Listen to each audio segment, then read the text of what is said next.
All right, we're good now. All right, so Lizzie pointed out to me that I actually skipped an entire topic. And I didn't realize it till this morning. And so we'll have to go back and do virtues, which is fine. We'll just stick them into the, like, right after this one. It kind of fits, I guess. But yeah, I didn't even look at my own schedule, I guess. So anyway, so we're doing the first tablet of 10 Commandments. And just kind of remember, which should have given me a clue. So the last couple of times we met, right, we talked about happiness, and then we talked about just some fundamental moral principles. And I said that truly Catholic understanding of morality is what we call virtue ethics. And if only you knew what virtue was, that would really be helpful. But in other words, so learning how to condition ourselves to act with freedom, always oriented to the good.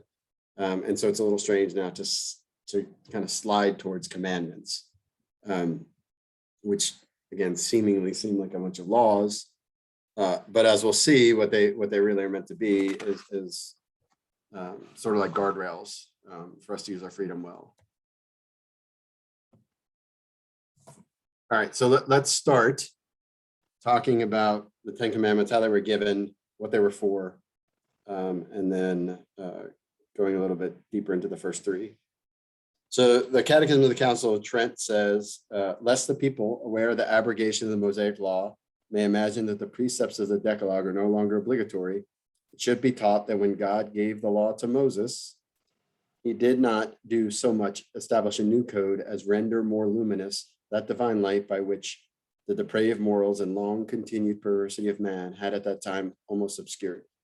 So this, keep in mind, this is going back to what we sort of talked about, like why we need revelation for something we can know on our own already, right? And to begin to see, as the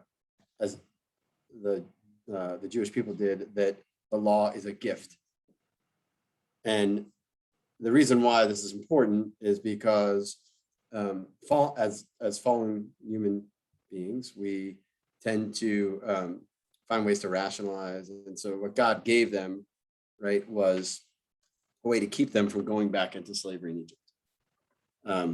And the only reason why it's kind of experienced as a burden is because we're fallen, right? And I think we talked about how when you begin to look at the law, look at the commandments, those things that are explicitly a burden to you are places where you haven't opened your heart to be converted, right? But the Jewish people always thought they were better off because of the law, right? And in fact, that's what the Feast of Pentecost was for them. The Feast of Pentecost was every year they got together and they marked the giving of the law, right? And that's why the connection with Christian Pentecost is so important, right? Where the law goes from the stone tablets, and God writes the law on the stone that is our hearts, right? And gives us new hearts. All right, so we have to see then, like the rest of the world at the time didn't have the 10 Commandments, right? And in a certain sense, that was one of the things that made them the chosen people. And to be able to see that as a gift. And it says, the commandments, it was most certain that we are not bound to obey the commandments because they were delivered by Moses, but because they are implanted in the hearts of all and have been explained and confirmed by Christ our Lord. He has not done in like manner to every nation, and his judgments he has not made manifest to them. All right, so as long as we start with the sort of understanding that they're a gift and not just a bunch of arbitrary rules, we can begin to sort of understand and see them in the manner that Christ wants us to see them. Okay. All right, so let's look at the 10 Commandments themselves, and then we'll talk a little bit about them, and then go to the first three. All right, so the division of the 10 Commandments, if you go to a Protestant church, they may be divided up differently. There's really, if you count them, there's actually 13 of them, and the way they divide up just is not necessarily arbitrary, but through the course of time, they've always varied a little bit. And so St. Augustine, the 10 that we have listed from Exodus 20, that's St. Augustine, that is his way of doing. So I'm the Lord your God who brought you out of the land of Egypt. out of the house of slavery, you shall not have other gods beside me is one. 2, you shall not invoke the name of the Lord your God in vain. And 3, these are the 3 we'll cover today. Remember the Sabbath day, keep it holy. And then 4th is honor your mother and father. 5, you shall not kill. 6, you shall not commit adultery. 7, you shall not steal. 8, you shall not bear false witness against your neighbor. 9, you shall not covet your neighbor's wife. And 10, or anything that belongs to your neighbor. All right, and so I think the Lutherans combine 9 and 10 and break up 1 into 2 commandments. So again, it doesn't really matter how they're necessarily broken up. It's the content that matters. And so what I want us to sort of grasp, though, is that there's that continuity, like they were saying in the Catechism of the Council of Trent, between the new law and the 10 Commandments. Right? It's not a. So when Christ says, I came to fulfill the law, what he's really doing is giving us grace in order to fulfill the 10 Commandments, right? So they become, in a certain respect, not just these negative precepts, but predictions, right? Like you shall not kill, you shall not commit adultery. And then they're summarized. Christ summarizes them when he has the conversation with the rich young man. The rich young man says, when they're talking about the commandments, he said, you shall love the Lord your God with all your heart, with all your soul, and all your mind. And this is the greatest, the first commandment. And the second is like it. You shall love your neighbor as yourself. The whole law and the prophets depend on these 2 commandments. And so classically, the way the church has sort of divided them up is 1 on each tablet, right? So the love of God on the first tablet, which is the first 3 commandments, and the other 7 on the other tablet have to do with love of neighbor. So what does it mean when our Lord says, you shall love the Lord your God with all your heart, with all your soul, and all your mind, and all your strength? What does that mean?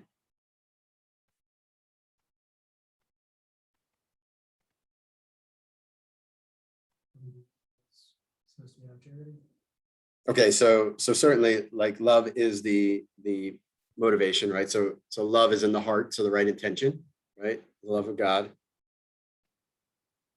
What about soul? When he says soul, what does he mean? So think back to what I said about what makes an act perfect. What makes it good, or what makes it perfect? Perfect. Yeah, but you also do it for the right reason, right? You do it like fully, right? So with your soul, so you have goodwill. You do it knowing completely what you're doing with your mind, perfect understanding, and strength, meaning that you do it with your passions involved, right? So in other words, like perfectly virtuous, right? And that would have made sense had I not skipped virtue, but we'll come back to it. But that's the idea, right? Like for the person to be fully engaged in what they're doing, and despite our brokenness, that's what our Lord is offering us, right? The power to do that, the power to do it for the right reason in the right way, fully having that intention, fully understanding what we're doing, and doing it with all our strength. All right.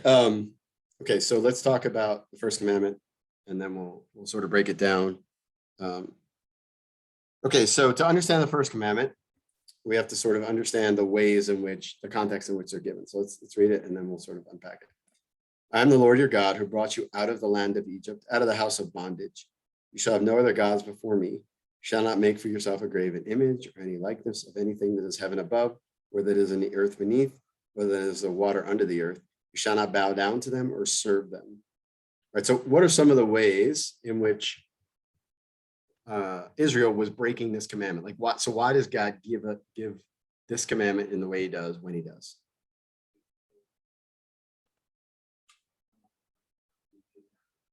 Yeah, so they certainly wanted to go back, right? And even though it was a land of idols, right? And so they would worship things like cows. Like if you look at like the plagues, right? Each one of them in a certain respects, like they worshiped the Nile. So what did God turn it into? Blood, right? Killed the god of the Nile, right? And then like the lambs, again, like for them to for the Jews to kill lambs and then flaunt it, right?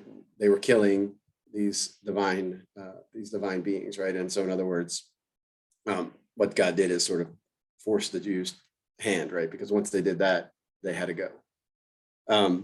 So they worshiped animals, they worshiped heavenly bodies, they worshiped lower elements like rivers, right? Like water, but also worship demons, right? And so all of the commandments sort of rest on this one, right? Because all sin is treating something else, something like it's God, right? So why does God command us to worship him? Doesn't seem like a kind of a little like arrogance. Why does say that again? Yeah, so he is the only one, right? And so think even deeper though. Why would it be good for us to worship God?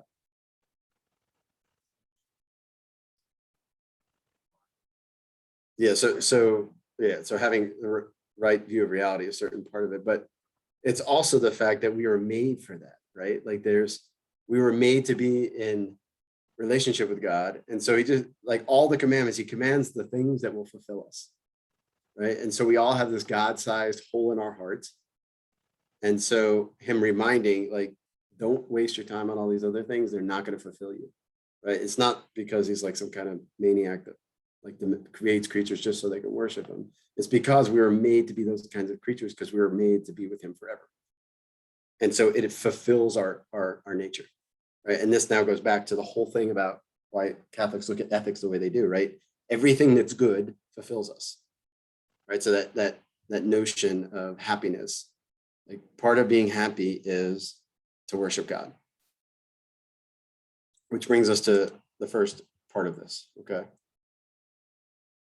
So in justice, right, because God is who he is, we owe him something, right?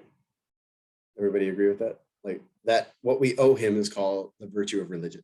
So let's unpack it and then talk about.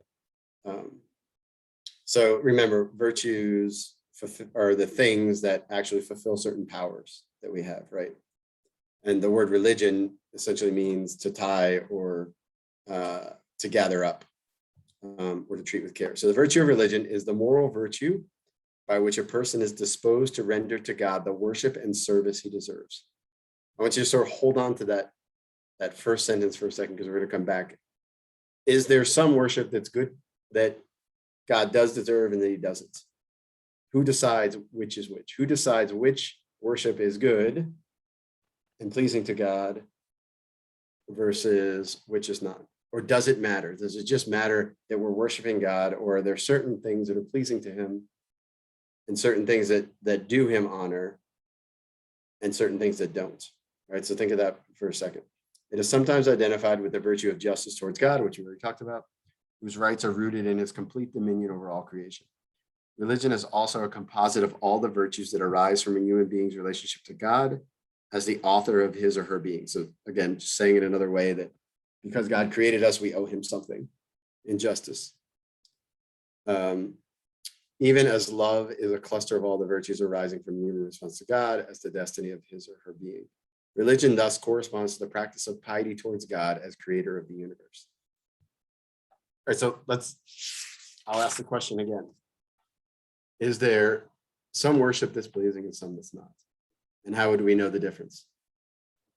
Genesis narrative of enablement and disjustice. There is some that is. Okay, so was it just the interior? Was it just that that Abel, his worship was interiorly, his heart was in the right place, or was there something more to it than that? Okay, what's the more? Nevron, I set you up for that, right? Like, totally, you knew there was something more to it. I wouldn't have asked if he answered it totally. Looking further into the canon, God talks about the offering itself being upright. So there's clearly a distinction of like there are some things that you can offer to God and sacrifice of yourself that is more pleasing. God does, I would say, point out like what that is.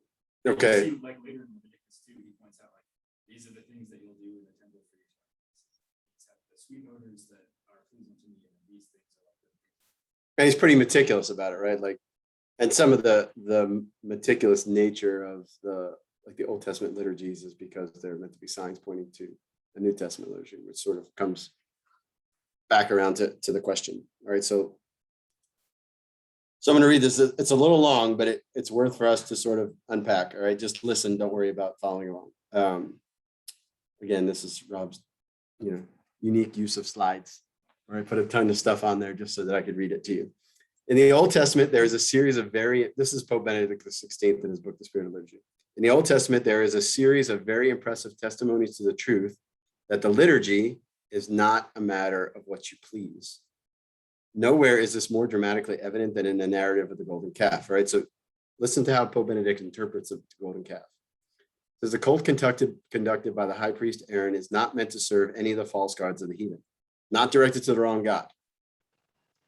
The apostasy is more subtle. Outwardly, the people remain completely attached to the same God. They want to glorify the God who led Israel out of Egypt and believe that they may very properly represent his mysterious power in the image of a bull calf. Everything seems to be in order, and yet it is a falling away from the worship of God to idolatry. This apostasy, which outwardly is scarcely perceptible, has two causes. First, there's a violation of the prohibition of images. The people cannot cope with the invisible, remote, and mysterious God. They want to bring him down into their own world, into what they can see and understand. Worship is no longer going up to God, but drawing God down into one's own world. All right, so first, sort of really important part of pleasing worship to God is it has to be ascending and not sort of pulling God down to our world. All right. This gives us a clue to the second point. The worship of the golden calf is a self-generated cult. When Moses stays away for too long and God himself becomes inaccessible, the people just fetch him back. Worship becomes a feast that the community gives itself, a festival of self-affirmation. The dance around the golden calf is an image of this self-seeking worship. All right, so what Benedict XVI is getting at is first and foremost that worship is always something that God reveals. The proper way to worship is always something that God reveals. Why would he do that? Why is it so important to worship on God's terms?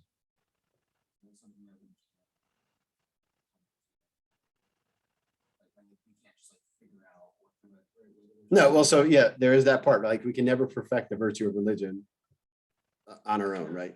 Yeah, because it's a supernatural thing. But it's even more than that. So you guys remember we talked about the law lex orandi, lex credendi. Like the law of worship is the law of belief. So what and how we worship reveals what we believe, right? And so if we're not careful, the way we worship can actually change what we know and think about God. Okay. And so then what happens? Well, it ends up that liturgy is actually a revelation of God, right? And so it has to be revealed by God. The proper way to worship has to be revealed by God. And that it's not about us picking a way to worship. And this is why, like, mucking with the liturgy in the church is a bad idea, because it ends up destroying our faith, because it changes our understanding of God, right? And why we look at the liturgy as something divinely revealed, right? Even if it's divinely revealed through the church. Yes, Keegan. Lex orandi, lex credendi. Are you saying that God has to reveal the proper worship to teach us proper belief and like who he is, or Both? So the liturgy is like it's part of God's revelation, right? And so he has to reveal the liturgy in order to reveal about himself. That was the point you made. That's the important thing with Yeah. So like if you go into mass, right, and it's saying some very specific things about God, right? And in the manner in which it's conducted says something very specific things about God. And when we change it and somehow change the focus or even, simple things like gestures, right, somehow change. Yes, Aaron. Well, that's like the question I didn't want. Why did you have to ask that question? Or just humans kind of mess it up. Well, so, I mean, we believe, right, that the church like has the guidance of the Holy Spirit. And so the Novus Ordo was like a work of the Holy Spirit. Now, the manner in which it was implemented and like, so there can be human elements. This is where it gets a little messy, right? Like there can be human elements of it in which the worship can be less pleasing to God, right? And I mean, that's a major contention for people between the Latin Mass and then sort of they're like, well, is the Latin Mass objectively more pleasing to God? And I'm not going to answer that question, but I mean, it's a valid question, right? It's a valid question because the liturgies themselves are different, right? And ideally, we'd want them to be, we want to do it in a manner that's most pleasing to him because we know objectively what's most pleasing to him, right? Is that what is most pleasing to him is the sacrifice of his son, like Christ, and the worthy participation of the people in it, right? And so those two elements of the liturgy have to always be present. And one that enables those things to be clearer at times and have the more active participation of the people, what you could say is objectively better than the other. See, I didn't really take a stand. You can, there's ellipses there. You can finish the ellipses. If you ask me to be more explicit, I'm gonna move to Keegan. Go ahead. My question was that if we can know objectively that one form of worship is more objectively pleasing to God than another, then one could argue then that liturgical uniformity is actually desirable. Oh, it's definitely desirable. Yeah, it's definitely desirable. Uniformity in the sense of within the liturgies themselves, there's room in the church for different liturgies. So there's something like 13, I may have the number off, but 13 different liturgies in the church. Well, so that's a little bit of that is the universality of the church, right? With the different rites. And so what I'm saying though is that a Novus Ordo that is followed, like the rubrics are followed like explicitly, is way more pleasing than a Novus Ordo in which the priest gets a little creative here and there, or the people are running around in mass doing something. Andrew, I think one thing that might help you understand is, so it's like the sacrifice of Jesus, like back to God, is one part of what I was saying, and then there is the participation of the people. If different people, different cultures understand different things in different ways and act in different ways, insofar as that happens, if the liturgy can change in those ways, people can more fully participate in that. Is that accurate? Yeah, that's actually better than I would have said it. So in other words, like the liturgy around the sacrament, right, is always meant to be a sort of revelatory of what's going on, but also in a manner that allows the participants in the liturgy to more fully and active. Like that was the whole premise behind Vatican II with even the changes in the mass. Like we need, full and active participation, and people totally misinterpreted what that meant. But it's a valid principle, and like nothing wrong with that principle, nothing wrong with, so this is why, like, I could never say that a Novus Ordo Mass celebrated correctly versus a Latin Mass, one is necessarily objectively better than the other. But I could say a Novus Ordo Mass celebrated sloppily and a Latin Mass celebrated according to the rubrics, always going to be better. So it's not necessarily a matter of like, they're all good. This is the part I think a lot of like traditionalists miss. Like they're all good. Some of them are better because of the elements around them. In a certain time, and like to Keegan's point, in a certain time and culture and place, right? So the Latin Mass celebrated in Antioch in Greece may not really be that the same thing that like an Eastern Rite Mass would be, right? But in the West, where like the two main are the Novus Ordo and the Latin Mass, you could objectively argue that one is better than the other, all things being equal. Fortunately, they're not all equal, but that's the point, right? So what the point that you can never miss is that they're all good, right? They're all good, but some are just more pleasing. And even the worst celebrated, I mean, this is, I don't mind saying this directly. Even the worst celebrated Novus Ordo Mass is better than a Protestant sing-along in a church, right? Because it still has that element of the Mass that cannot be altered, that is always pleasing to God. So it's not man-made worship, right? Go ahead, Sarki. So my question is a little similar, and it's like the church has the authority to change elements of the liturgy and like should, even as the world changes. Would we consider that a continued revelation by God of what is pleasing worship, or? No, I think you'd look at it more as just like more of like development of, I don't want to say development of doctrine, but there's a development of the liturgy where it applies in different cultures at different times, different ways. So it's more of a development than a sort of like an ongoing. It's like everything's there, kind of like we said, like everything is in scripture that we need, but it's not elucidated, some things Yeah. similar to that. Yeah, and it will always, like, the liturgy would always apply differently in different times, in different places. Yes, Connor. So you mentioned a little bit ago as a comparison of like Protestant worship to Catholic worship. On that note, so we have the understanding that, let's say there's some, just to take it outside of Christian realm for a moment, if this person for whatever reason was never exposed to Christianity, never knew anything about Christ, never had the opportunity to, it's that that person isn't going to be condemned because they didn't know. But as if not being condemned is different than being like pleasing in the sense of, so would we say, like, it's bringing it back, like a Buddhist who knows nothing about Christianity doing what he thinks the best he can, is that pleasing to God, or is it simply just not bad? And then the second question is the same thing, like in Protestants, okay, where they may or may not have charity, can actually pleasing to God, or is it just not bad?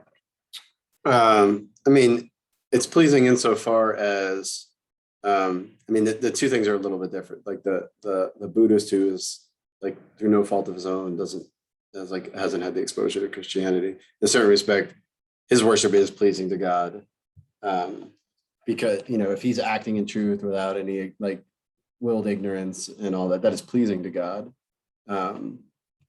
The Protestant is a little different, like, and this is where it's a little dicey, right? Where you say, okay, scripture and tradition are clear on like what is pleasing worship. And so what is it, again, like a Protestant of goodwill who really just hadn't thought it through, like, are there acts of worship pleasing? Yes. Are they even close to being as pleasing as the Mass? No, not even close. So the point is when you begin to focus on pleasing God rather than worrying about like something else, like the Mass is the most pleasing thing in this world that will ever happen. And so that's, we should treat it like that. That makes sense? Yes, Liz. With a Protestant service and then the sloppy Novus Ordo or whatever Mass we're talking about, like, are you saying sloppy like that it's not licit and valid? Or are you saying that it's I mean, I don't even need to go that far. Like I could just say, like, just playing fast and loose with the liturgy, like not necessarily, like nothing in it per se, like changing the words of consecration or like just not really doing it well.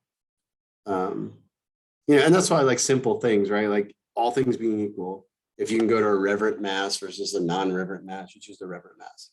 But you don't go, I'm not going to Mass because that Mass isn't reverent, right? It's just all things being equal. Like you always want to be a participant in the thing that's more pleasing to God, right? And so if you know that like a particular priest is like really sloppy in a liturgy, and you're like, okay, I could go to this Mass, or I could go to this Mass over here. I'm going to go to this one because I just know this Mass is better, and that's perfectly reasonable.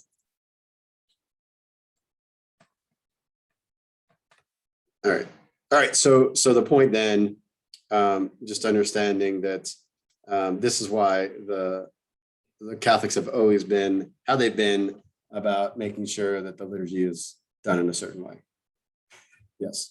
This is in a much different direction, but so God prohibits the creation of like images, and obviously we're not like the Protestant viewpoint later on, it creates like images of the angels, we are and stuff like that, but. And then I think there's a change when Christ becomes incarnate, because like, well, now we can depict God because we know what he looks like, and the Holy Spirit takes his forms. At what point, and where do we, at what point do we start like creating images of God the Father, like, because now we obviously be depicted as just kind of an old man. Yeah, so some of this is like the graven images, right, are really in the context of like a liturgical setting, right? And so why would God not want images of himself made during the liturgy?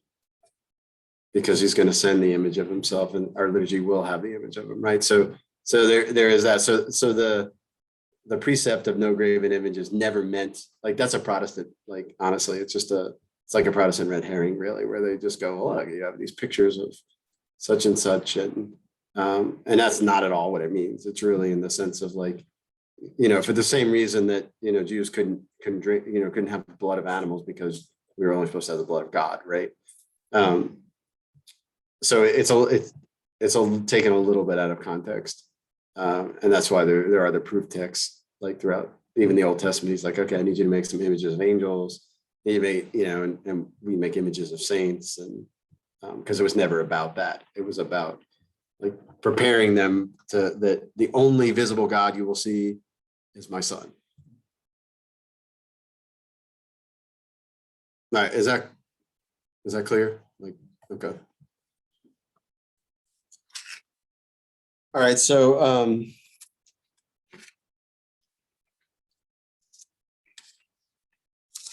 right, the other part that the Catechism talks about is regarded to faith, hope, and love. All right, so God in baptism infuses in us the power to worship him correctly by giving us the virtues of faith, hope, and love. The First Commandment embraces faith, hope, and charity. When we say God, we confess a constant, unchangeable being, always the same, faithful and just, without any evil. It follows that we must necessarily accept his words and have complete faith in him and acknowledge his authority. He is almighty, merciful, infinitely beneficent. Who could not place all hope in him? Who could not love him when contemplating the treasures of goodness and love he has poured out on us? All right, so let's talk about some of the sins against faith. And talk about specifically, let's talk about doubt. All right, so the First Commandment requires us to nourish and protect our faith with prudence and vigilance, and to reject everything that is opposed to us. There are various ways of sinning against faith. All right, so voluntary doubt, which is a sort of a refusal to actually learn the truth. All right, so to hold on to what God has revealed. And what the church proposes for belief. Okay, so the church proposes something and you choose, okay, I don't know if I believe that or not, right? That's voluntary doubt. Involuntary doubt is just a hesitation in believing. And then it's sort of like a difficulty in overcoming objections. And then we sort of keep going. Incredulity is the neglect of revealed truth, or just a refusal to assent to it. Heresy is post-baptismal rejection of some truth, which must be believed as part of the faith. Apostasy is a total repudiation of the Christian faith. So someone who was Christian no longer being Christian, all right, rejecting the faith totally. And schism is a refusal of submission to the Pope, or to be in communion with members who are in subject to the Pope. Yes. So based on how much Aquinas says that if you sin against faith, like one heresy like corrupts the virtue of faith, do you get faith back when you go to confession? Yes. Yeah. So let's talk about that. So you sin mortally in general, as long as it's not a sin against faith or hope. You retain faith and hope, but you lose charity. But if you sin against faith, like, become a heretic, like you lose faith as well, right? And what makes that particularly difficult is with the loss of faith comes the loss of belief and confession. right? And so that person, it's way more difficult, like the actual grace they'll need for conversion, like can necessarily quantify it, but it has to be stronger in some way. What were you gonna say, Deborah? I was gonna ask, like, how stark does the rejection have to be apostasy?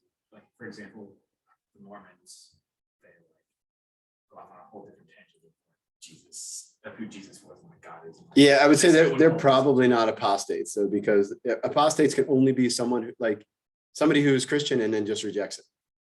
Right. So like the great apostasy, like in the end times, is like entire Christian nations over once Christian, no longer Christian, where they totally reject it. Yes. So I think Thomas Press talks about this idea of like, there's faith and then there's intellectual habits in the sense of, because you bring up the example of that, like most Catholics, let's say let's say they're baptized, but they have a time away and they come back. They will know through some intellectual, okay, I need to go to confession. And maybe they believe in it. But we'd say, okay, let's just say they became, they did whatever they did. Yeah. We would say they lost faith. So what is faith if you can still think, like basically you can still like think like you have faith and not have it, if that makes sense? Or at least, or what is it even, what's that distinction really mean? Yeah. So, I mean, faith would be the belief, right, that confession actually forgives your sins. The intellectual knowledge of that, oh, confession is for the forgiveness of sins would be different, right? So the key is in the belief, right? In not just the intellectual knowledge of it, but the belief that if I go to confession, like my sins will be forgiven. But there are also definitely, I'm sure we all know people who, I believe everything the church teaches except for X. And sometimes it's a groundbreaking thing. Like, I believe everything the church teaches except that the church is infallible, which is a problem. But I believe everything the church teaches except for contraception. I believe except. So how does that? They obviously they don't have that faith, at least they have something. Yeah, but that's a sin against faith. All that is what they really mean by that is I actually intellectually agree with all the other things. So it's on a totally natural level, right? So like somebody who is a cafeteria Catholic does not have the virtue of faith because it's all of it, not just a piece of it, right? And so like intellectual knowledge of the thing is really just like they're just saying, well, I happen to agree with it. Like this just so happens to be something I agree with. Faith is I believe this. So is there something? So I guess you would say so. You can naturally agree with some of the articles of faith just by. Yeah, I would say that happens all the time, right? Like people, they'll say things all the time that they agree with the church on. I agree on X, Y, Z, but that's not faith, right? That's just really it's opinion, right? It's opinion that they just happen to agree with. It's just an accident. So does faith enlighten the mind so that it can grasp truth naturally, or is it something like, so for instance, when I say like, I believe in the Trinity or something like that, like obviously I can't naturally. Faith is the assent, right? Gives you the intellectual assent to the thing. It's the power to intellectually assent to the thing. Like beyond reason, or like Not necessarily beyond, but yeah. Well, yeah, I guess you could say beyond reason. Beyond is okay.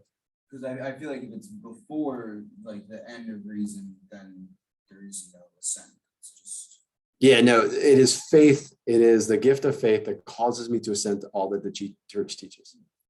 Right. And then that habit grows in me so that I do it with more vehemence and more, more frequency or whatever. So can someone have like almost a, I'm sorry, Just go ahead. You already started. Michael's arm's getting tired, I think. Wait, let somebody else go. No, finish your, I'm making fun of you. Can someone arise with like a match? Because it seems like you could definitely have somebody, who says, well, okay, there's all these miracles, I just get to the point where I don't understand everything in churches, but I believe it. I'm just going to stake my claim. I believe everything in churches. But you kind of arrived at that. You kind of arrived at that just by saying, well, X leads to Y. And there's a certain. Yeah, I think that would be a gift of grace. So like, remember the prompting, right? We can never prompt. Like what you're saying, like I do this is really some actual grace that the person received, right? Some grace of enlightenment or whatever. Like we even the person who like goes to confession, even though they sinned against faith, like the fact that they went is a gift of grace, like the actual grace moving them back towards God, right? Michael.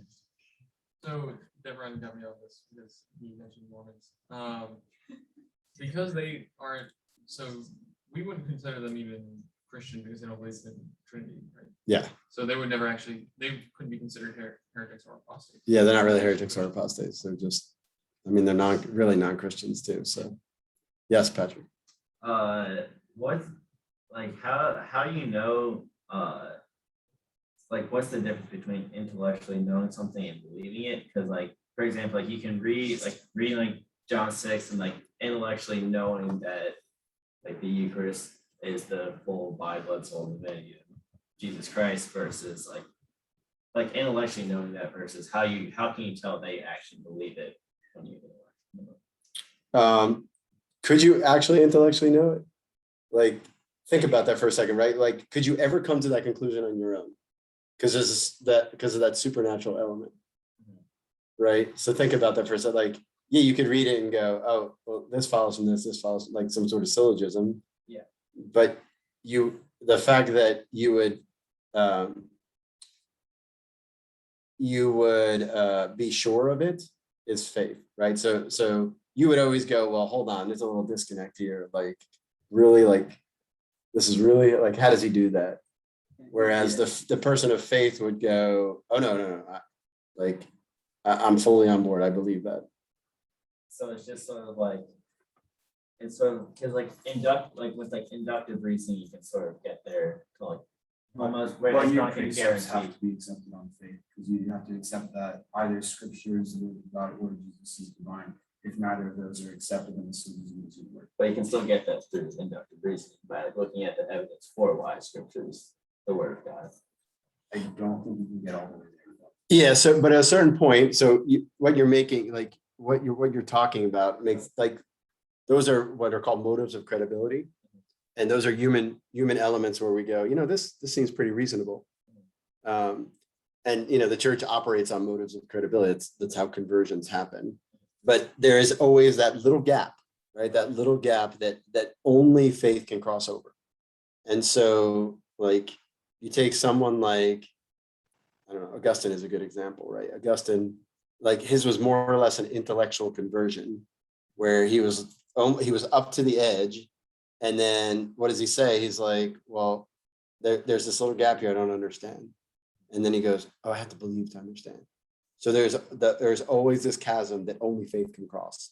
And so even with the Eucharist, like, you could get there and go, well, this seems reasonable. There's all these Eucharistic miracles. All these people believe it. But there will always be this little piece where you'll get to where you have to accept some element of it on faith. It could just be, well, yeah, Jesus said this, but how does the priest do it?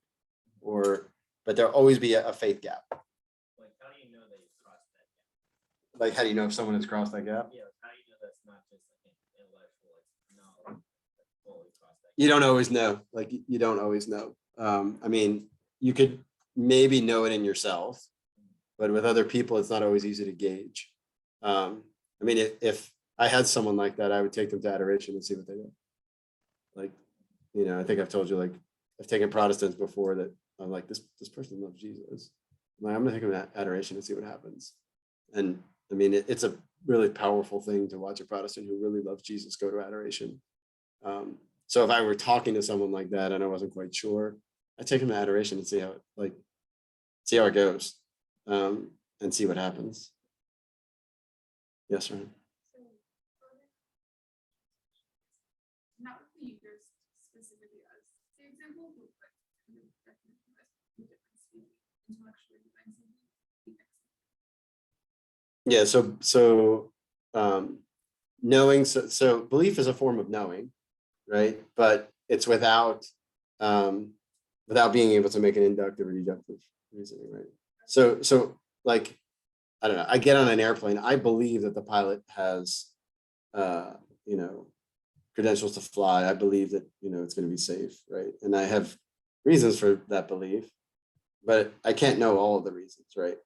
And so when you believe something, it's a little bit more than just like reasoning through, like all the way through, because most of life is not like that, right? Related to like voluntary.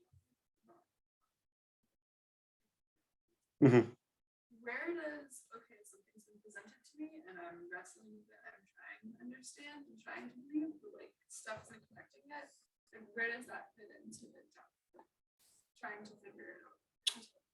I mean, it's somewhere on the doubt spectrum. I don't know exactly where it would be per se, right? Because anything that's given to you as revelation, the first, like, I mean, Patrick brought up John 6, which is a good example, right? Think about Peter, right? Totally didn't get what Jesus was talking about, but he believed Jesus.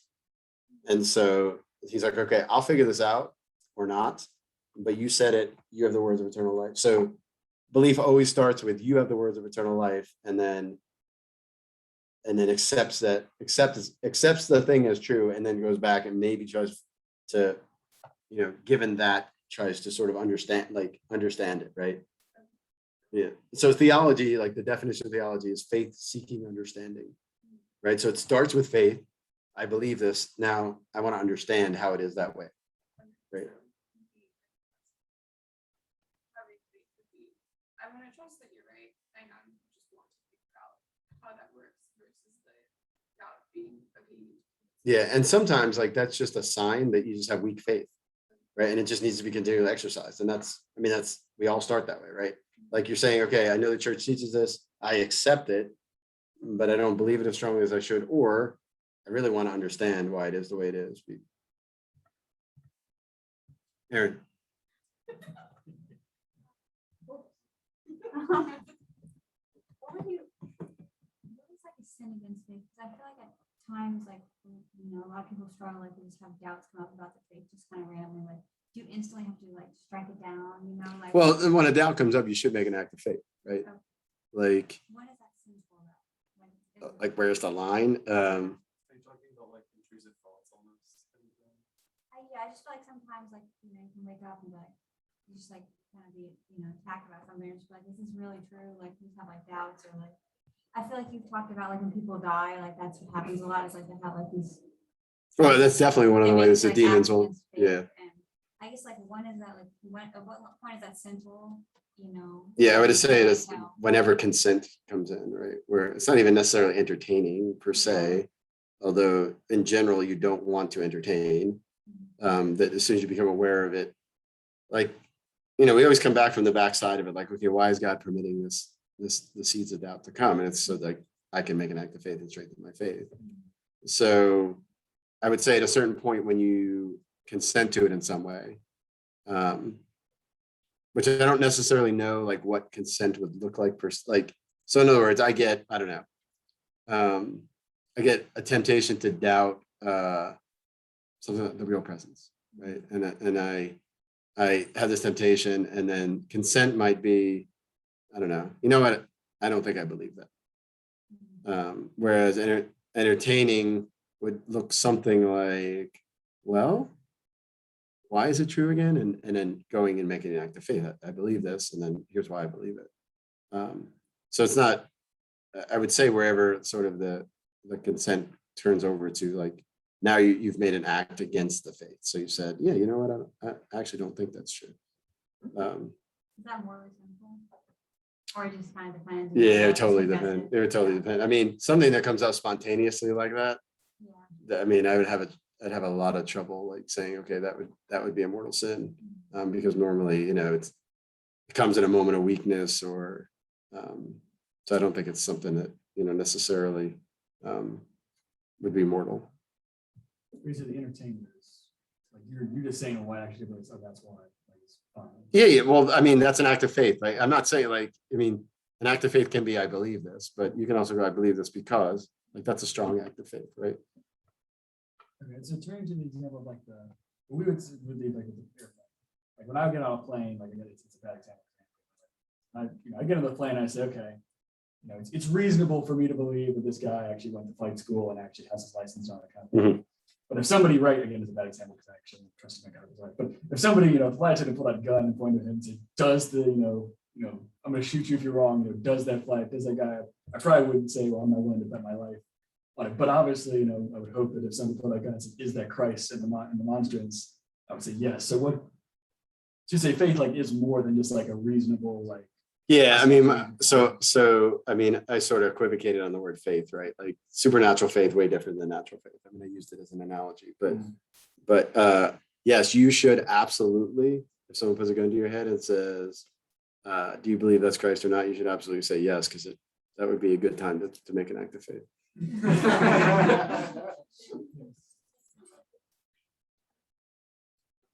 All right, anything else on faith? Because there's two other theological virtues too. All right, hope.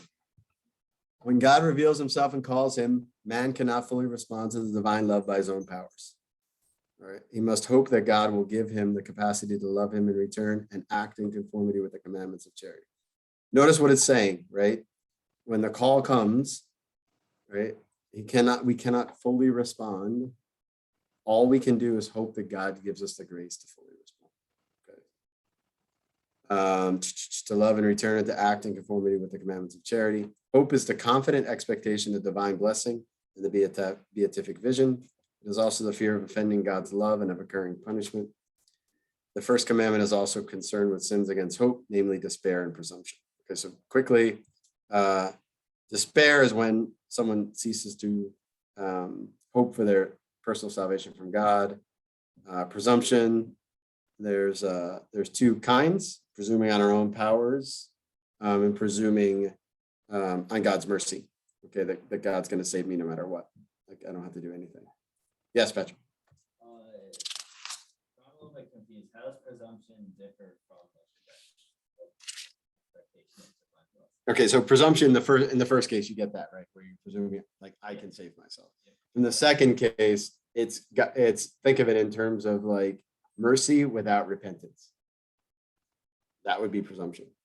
So I presume God will just save me without any effort on my own part, right? Because it's not saying that. It is saying the grace will come, but I still have to be receptive to the grace, right? So I'm hoping that in the midst of some trial that God will give me the grace, but I still have to respond to that grace. And it's the same thing with presumption. Would just say, oh, God will fix that. I don't have to worry about it. I don't have to do anything. Yes. this kind of technical thing, but since hope is like a theological virtue, does our trust in God's providence with relation to like temporal matters fall under the virtue of hope, or is that a different virtue? No, that'd be the virtue of hope. All right, charity. Yes, Ryan.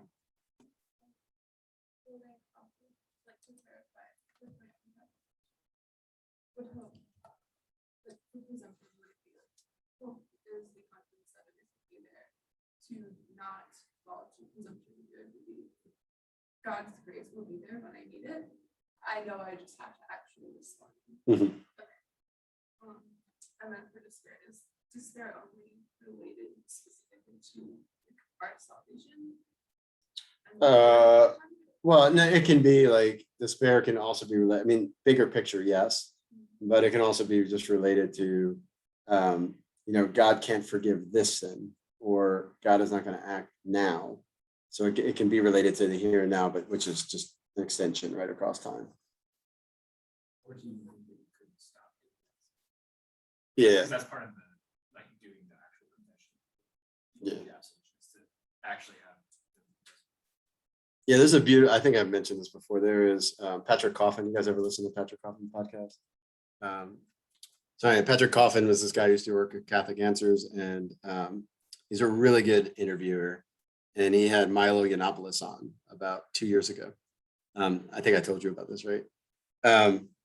And this was in the midst, like Milo was in the midst of a conversion, but he couldn't put his homosexuality away.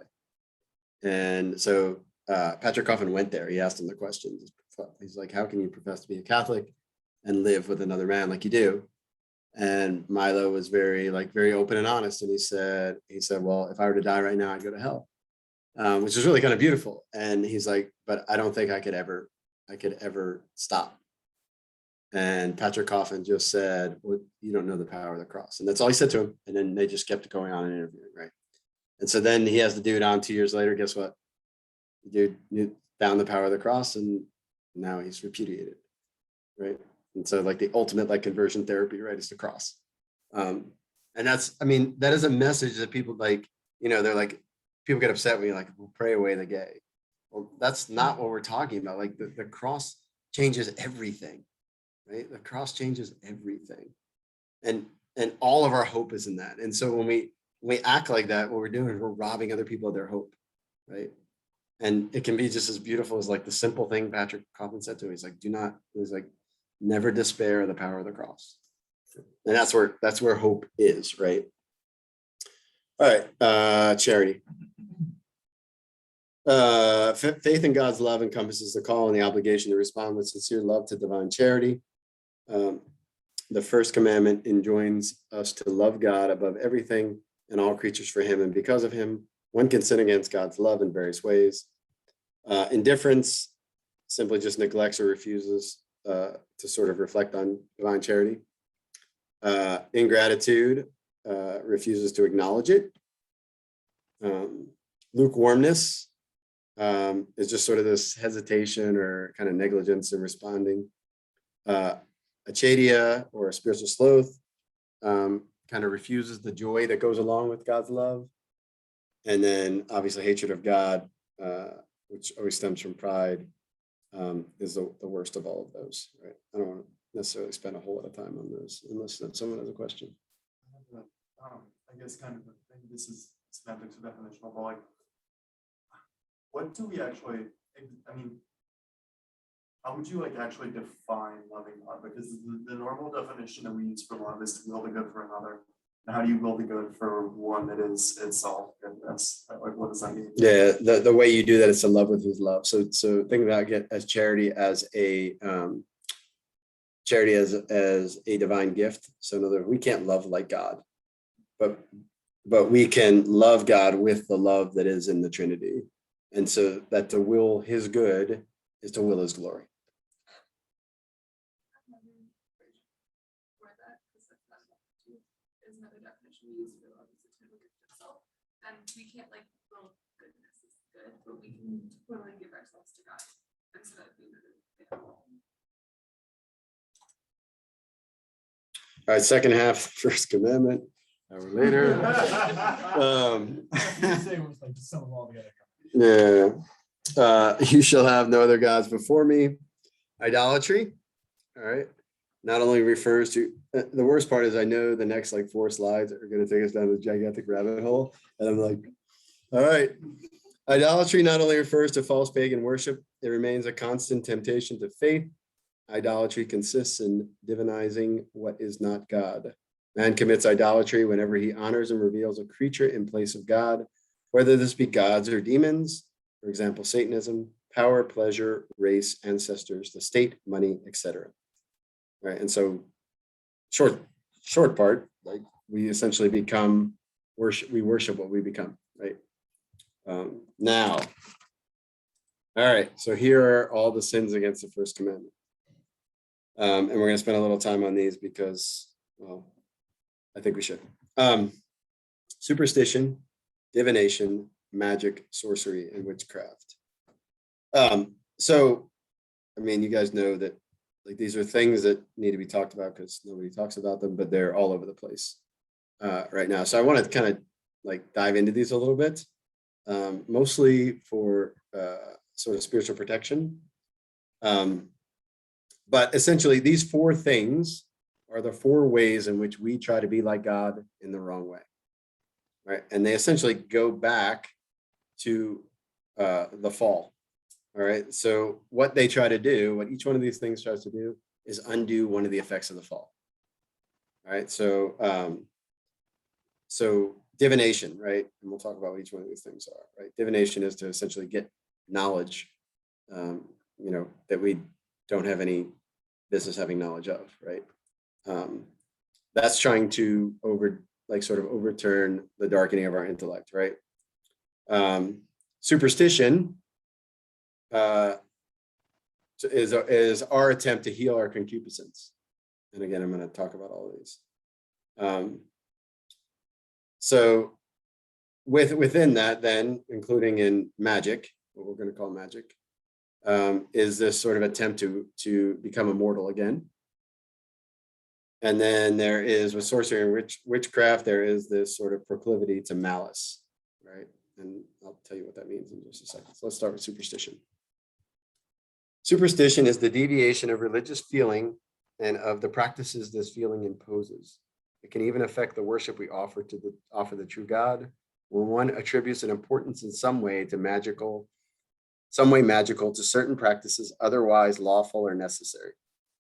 Which, by the way, like one of the ways in which this is pretty rampant is people treat the sacraments like magic a lot, right?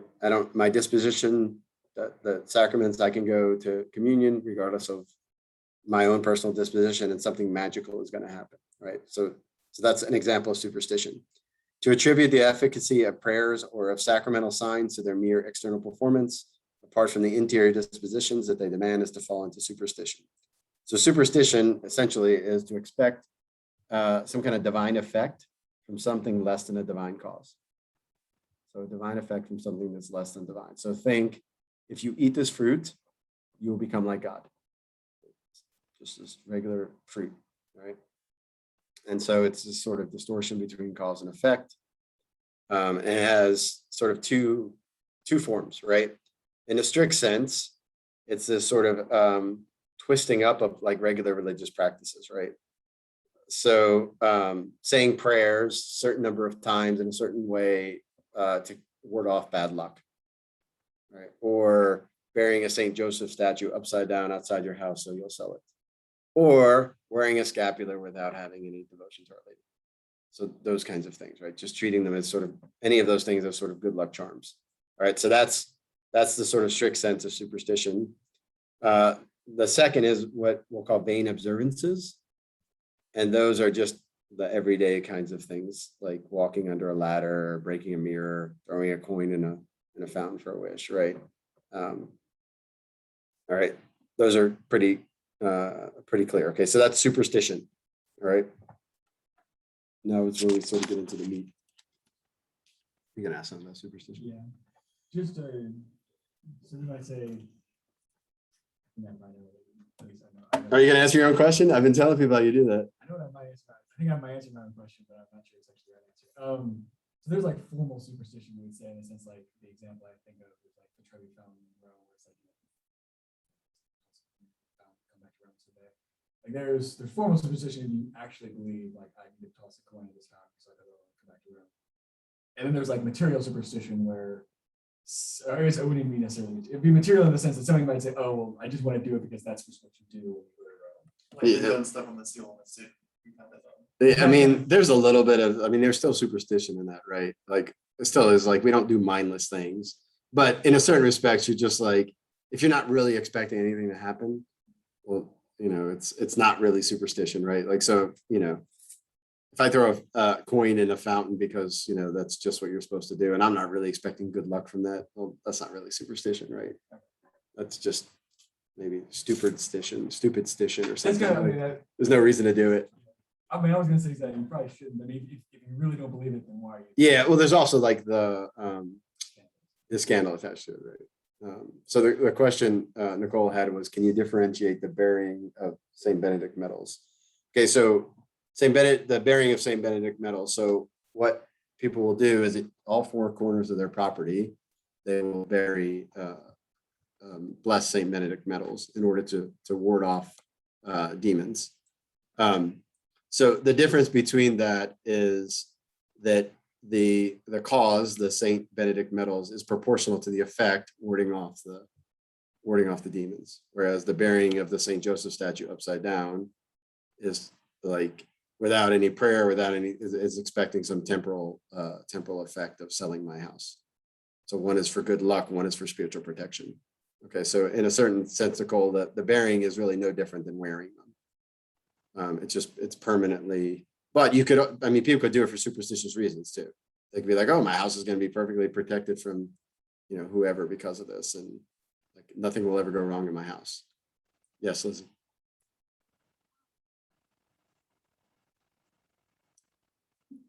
Did you forget your question? A little bit. I got distracted by conversation. See, I get more distracted when his hand actually goes down because it spends so much time up. So in the same way as the scapular would, paint like the novena to Saint Therese for a rose, like without actually like prayerfully like discerning that. Yeah, that would be a, God. yeah, well, because normally what you do with the novena is you're praying for the thing, and then this is sort of what we were talking about yesterday with like the sign that she has heard your prayer is the rose. If you're praying just for the sign, that's superstition, right? And then would like crossing yourself 3 times, like see that, like, is that at all something? I mean, I think what that we're talking people about? typically do that. No, I think people typically do that as a sign of the, like, the 3 is the Trinity, right?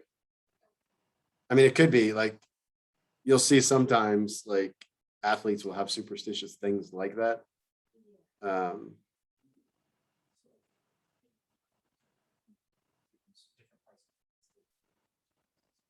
that's the reason. Well, see, it makes more sense for like a priest or something. Well, I mean, it may just have, I mean, it can have meaning to someone. I mean, it's nothing, I mean, in and of itself, like the sign of the cross is a extremely powerful sacramental. Like you encounter a demon, the sign of the cross, a lot of times they're gone. So it's, I mean, it's a powerful sacramental. So, but if it's done out of like, you know, every time I make the 3 signs of the cross, I get a double to right field. Well, that's a little superstitious, right? And I can, if you're trying to make this saying simply because I'm moving my hand, because part of the power of the making the sign of the cross is that you're also thinking about like Christ. Mhm.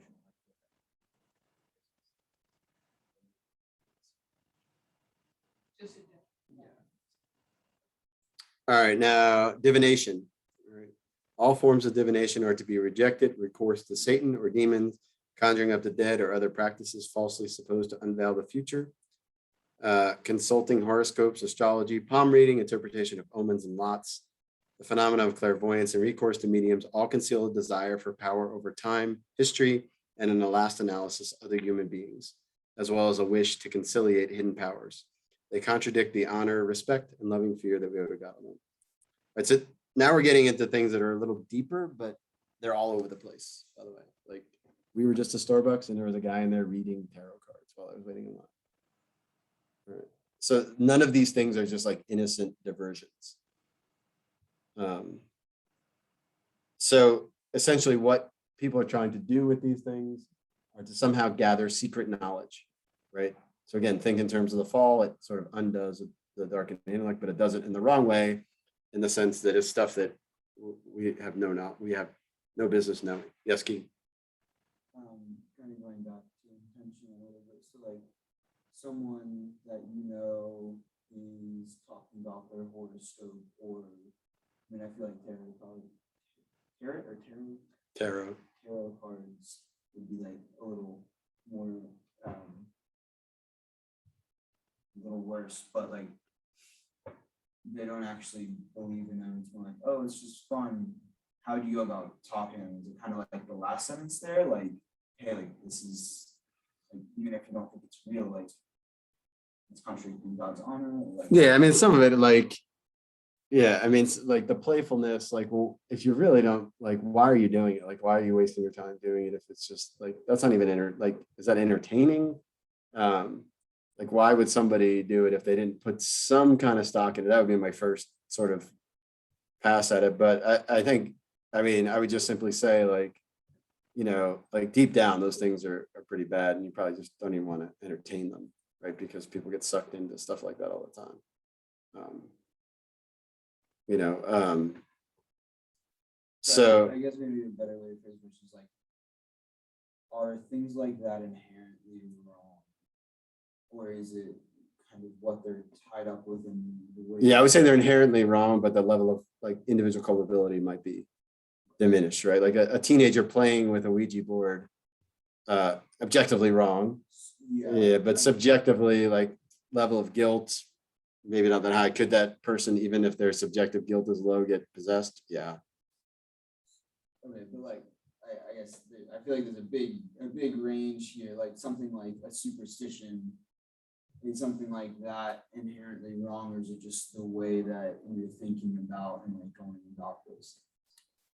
Well, I mean, it can be thinking about like going back to the wearing the scapular just because it's good luck, right? How you're thinking about it really matters, right? Yeah, so that would be not inherently bad.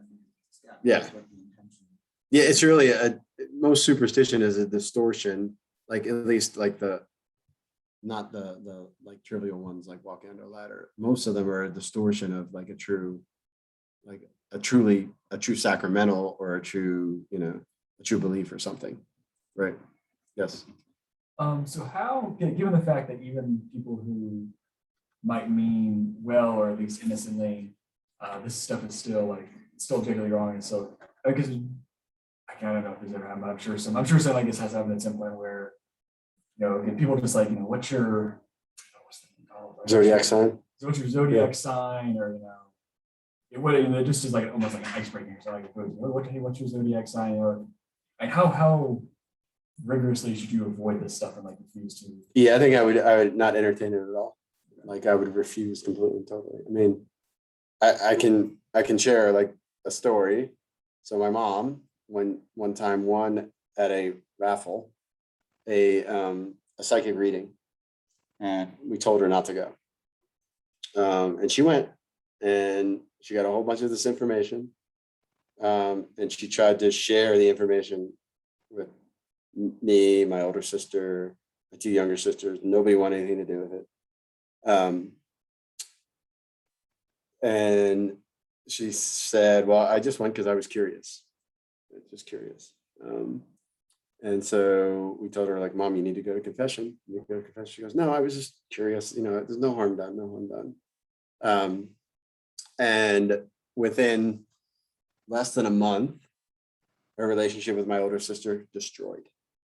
Over time, relationships with everybody kind of went in the pot.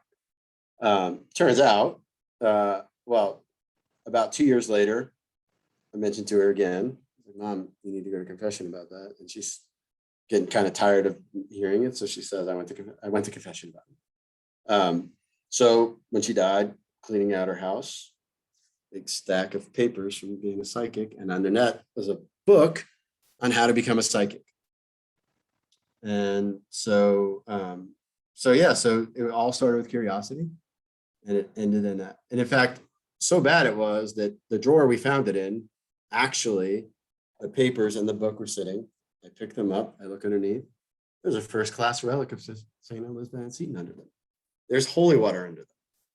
Like she had literally buried them under the stuff. So we take it and it won't burn.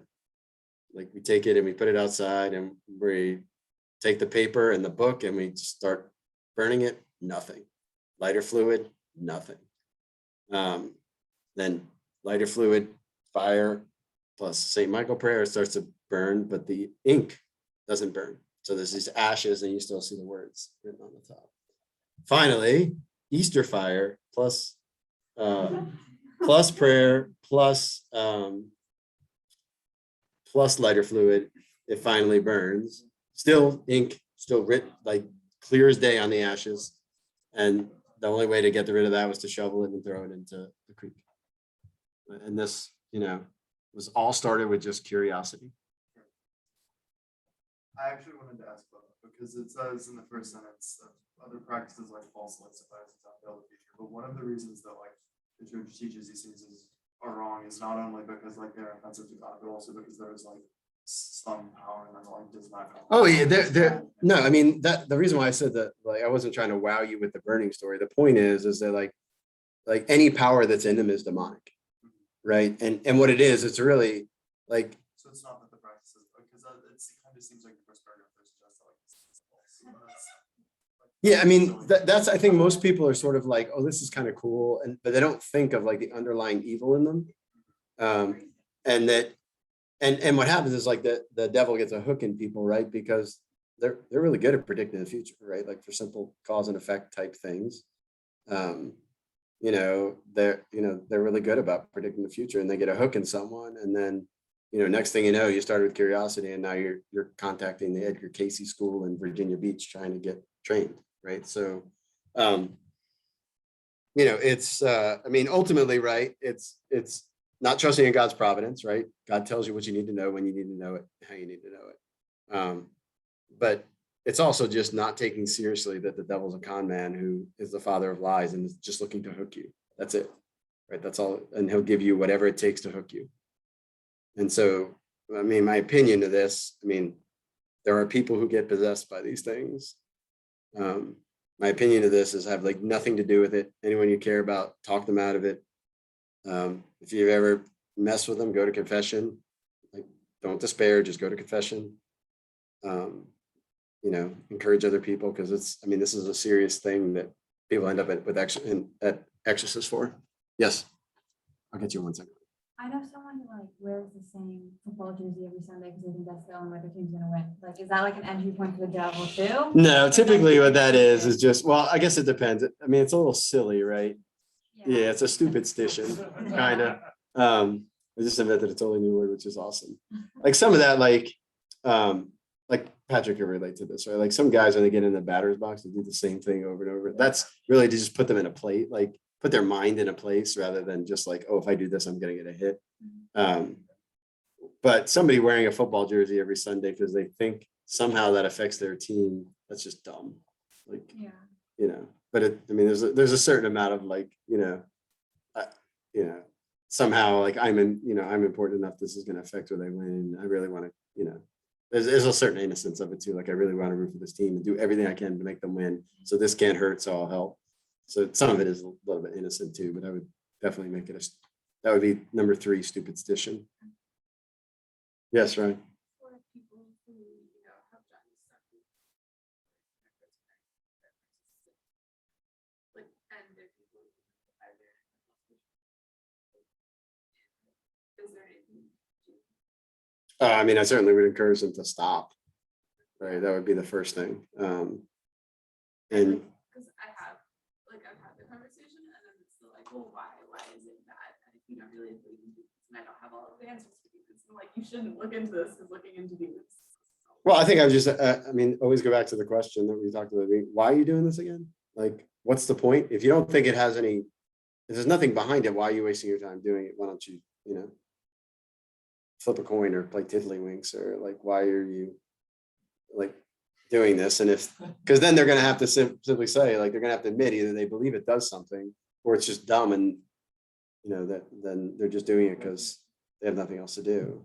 Then why wouldn't they stop? Like, I don't know. My younger sister has a habit of doing some of these things, and I will ask her, like, basically, like, okay, do you really like doing these things? Well, it's kind of entertaining. I'm like, well, what if what I'm saying is true?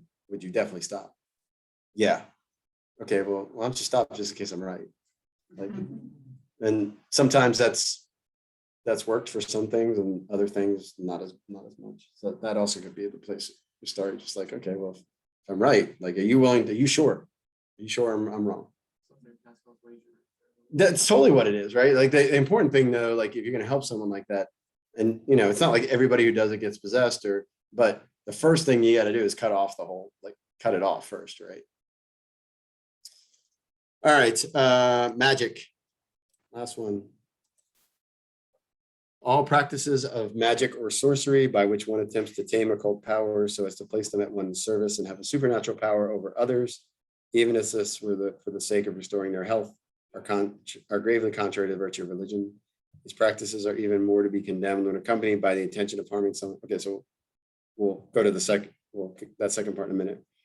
So the term magic typically means like some way that we go about healing, like the effect of concupiscence, and mostly it's like things like faith healers, right? And those always have some occult power behind them, and it usually comes out of a place of desperation, right? Where somebody is in a lot of pain, somebody's having psychological issues and they can't get any help, and so there's a friend of mine showed me his daughter the other day is going to this healing ministry of Yeshua and his virgin mother is what it's called. And then you go look at the website and it's clearly like, okay, then no, that's not what that is at all. And it's those kinds of things. The other thing too that a lot of people don't necessarily connect with it is, you guys know what homeopathy is? Homeopathy. Yeah, you know how that works? All right, so homeopathy, actually, the guy who invented it was actually a Freemason, which ought to help a little bit. But he, so the principle behind it is like cures like. So if you have some sort of disease, you take the medicine that actually causes the disease. That's the principle behind it. Okay, so let's just start there. So like, if it would cause the disease, like if, eating some plant would give someone a fever, when you have a fever, you should eat that plant. That's the principle behind it. All right, so like cures like. And so that's the first thing, the first part of it. The second is, because these things are most of the time poisonous, they say, okay, potency actually increases by the amount you dilute it. And so they would put, arsenic, I don't know, arsenic, into water, dilute it like 1 to 10, dilute it again, like X number of times. And they say each time you do that, it's actually more potent. No. So you already see it's like contrary to reason. But by the way, people do this, spend thousands of dollars on these things, right? But so here's the part though. So they have explicit instructions. So you'll know it's homeopathic because on it will say like potency 10x, 20x, 30x, whatever. And that's the number of times it was diluted. But each time it's diluted, they have a ritual that they do. When they shake it, they'll tap it against the Bible. So there's all these rituals that supposedly tap into the inner power of the elements. Okay, so it's it's called like an energy medicine. All right, now you guys are all like laughing at it, but people use this all the time, and it's usually people who are desperate. So like one of those things that clearly, like any power that it does have, I mean, there could be a little bit of placebo effect in there, but any power that it does have is coming from demonic power. So that's magic. And then last is sorcery and witchcraft. I'll go through this pretty quickly. So the principle behind this, right, is that like Satan's constantly trying to mock what the church does in the world, right? And so we have blessings, he has curses, right? So that witches and sorcerers have curses.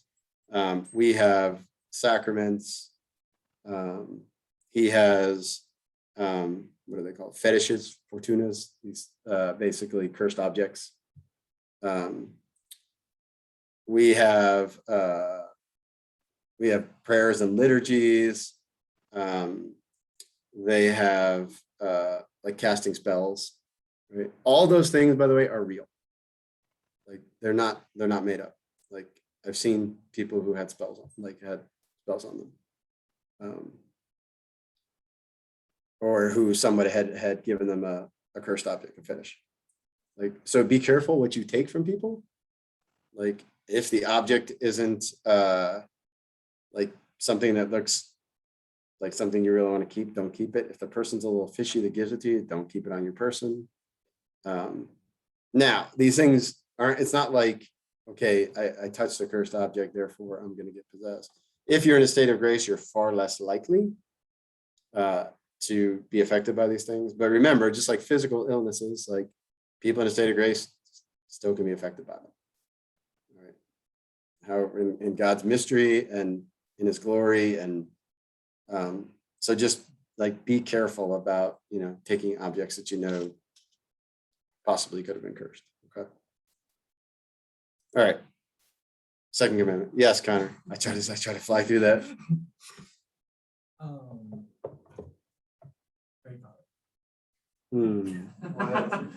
I can always guarantee you already know what I think of Harry Potter, though. So go ahead, ask the question. I think you do. Yeah. Okay, that's fine. I guess just I've heard people say something about it. I've heard enough extras say something about it that I'm inclined to believe them. Just yeah, it is on the questionnaire for exorcists to ask people. So I would just say from just a normal standpoint of, so all of the things that like Harry Potter revolves around are all things that the Bible says are bad things, like casting spells, all like wizards, all those kinds of things. Like there's better stuff. Just don't mess with it. I mean, I personally like, I don't think I've ever encountered anyone who like got into serious spiritual trouble by Harry Potter, but to me, it's just like there's so many other good things you could do. Like, why bother? I think that's the better, like, because I mean, people get really upset, and this is the other part too. Like a priest friend of mine went to bless someone's house, and they had a Harry Potter stuff in there, and he's like, look, that stuff's got to go, and they told him not to bless the house. So like that ought to tell you right there that that's like that might have a grip in you, right? So I've seen stuff like that, but I would just say there's no, like, it glorifies something that Scripture says like don't do. So how about just don't buy the books? Second question about like moving away from, I guess, like fairy tales, like Cinderella with the Grey Gown Mark. Should that be avoided as well, or is that not? Well, so like the people like often juxtapose like Lord of the Rings versus Harry Potter, right? And they're like, well, what about Gandalf, right? I think the difference would be like, is the creature the type of creature that by nature he has those powers, right? So wait, but Harry is a human, right? So yeah, so they're human, but they are humans that have by nature these magical powers. There are also humans who don't have them. So it's not like they're trying to access something beyond them, it's internal. Really? You just kind of got it, like. But theory then of the how- book is like from humans would naturally have this. Yeah, It's so still it's- not the same as Gandalf. It it's- would be yeah. a separate entity. It's definitely different. And it like, it's not super clear in that regard, which I think is kind of the problem.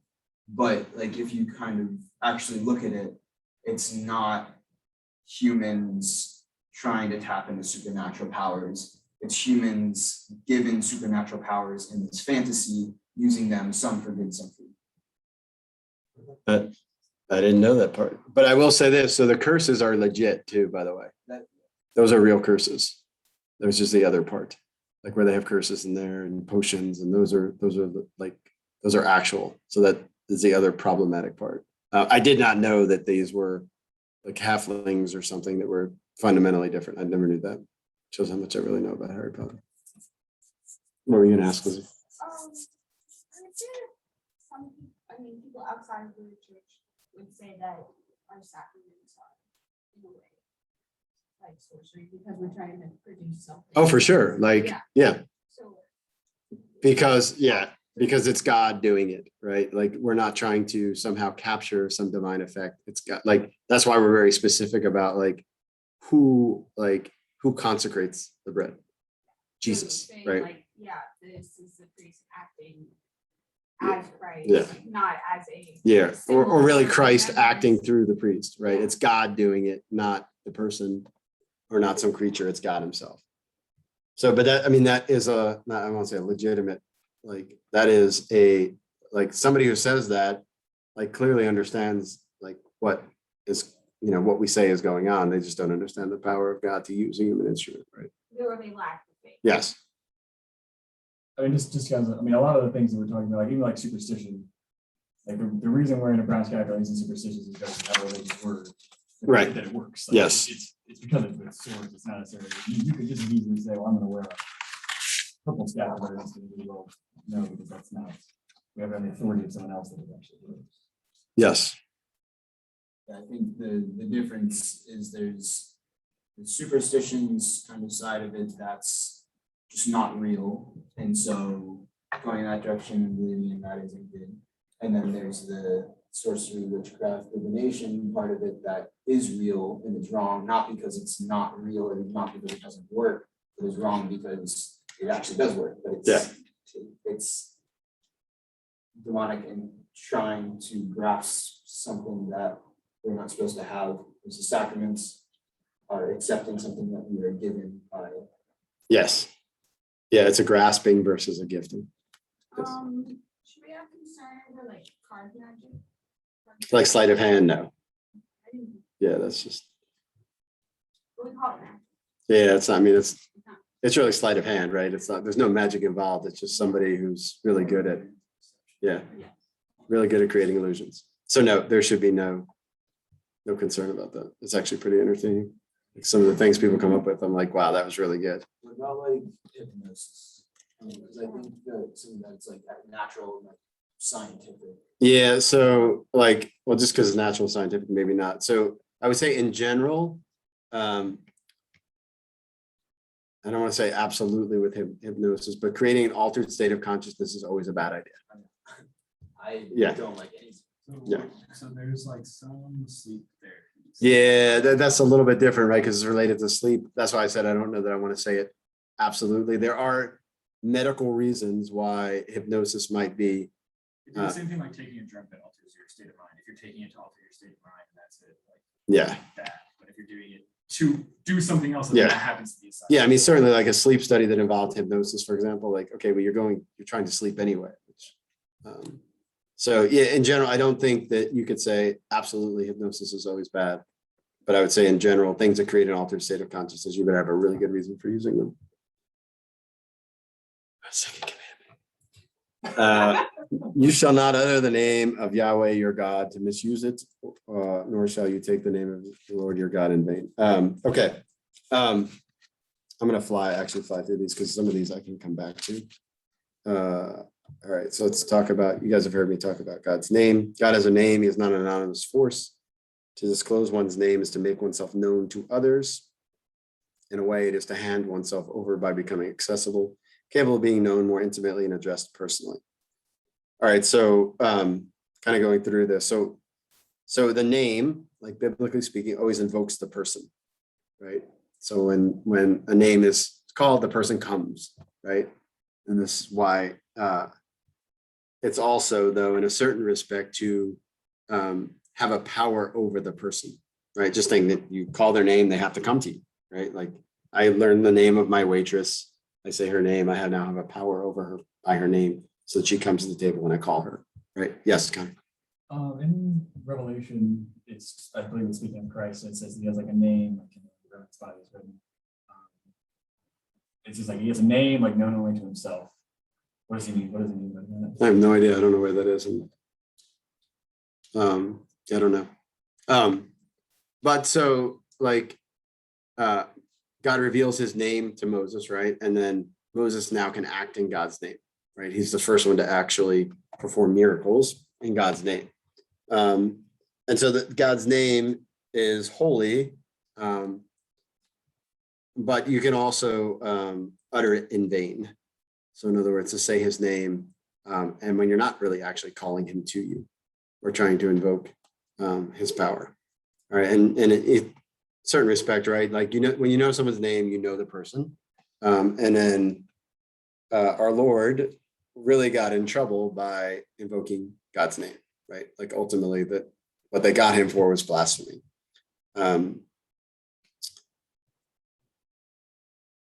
So the Jews wouldn't pronounce God's name, right? They use the tetragrams Mhm. or whatever, and that's it's kind of like we don't like it. So, like, you know, it's a survivor problem with that. Is that just part of the abrogation of the Mosaic law? Yeah, I mean, we would look at it as he's revealed his name, and so that it is okay to say his name.